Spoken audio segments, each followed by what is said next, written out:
कुछ अलग ही लग रहा है। तो हमारे रिश्ते हम तय नहीं करते, हमारे रिश्ते लोग तय करते हैं। साथ में चलने वाली एक लड़की हमारी गर्लफ्रेंड नहीं, वो हमारी बहन भी हो सकती है। अब आपको तय करना है कि आप उसको किस हिसाब से देखें। लेकिन हम तय कर लेते ना कोनो माले पटौले बा,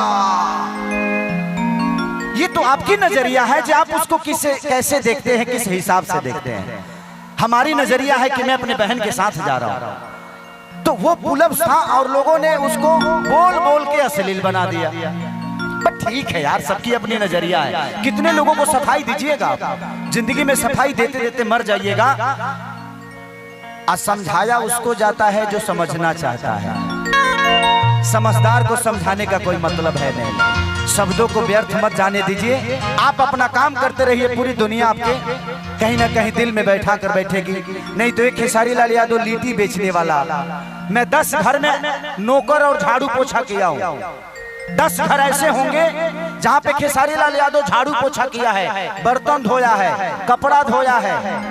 लेकिन आज देखिए मेरे घर में मेरे काम करने वाले कम से कम 15 लोग होंगे।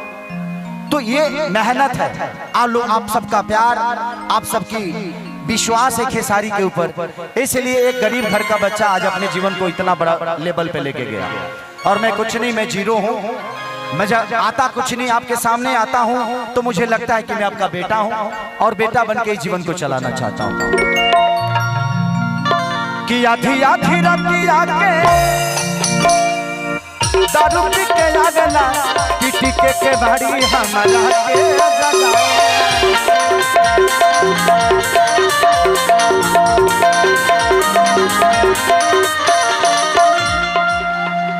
ए बाबू तो हमारे के छोड़बू ना, रोका ना रे।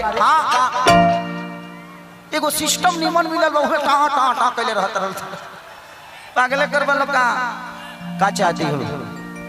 आपसे बहुत प्यार करती हूँ सर।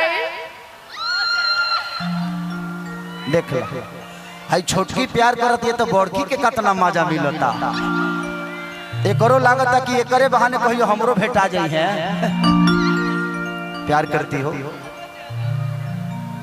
बट आप इस भरे मंच से बोल रही हो, जिस दिन शादी आपका होगा वो का सोचेगा मर्दा रे। ना ना ना बाप रे, हीरा लड़की भी रे दादा, ते बैठ हम तोरा सब रात में मिले। हाँ तो गाते गाते तो रात हो ही जाएगा ना जी, जाते जाते मिल लेंगे तुमसे बेटा।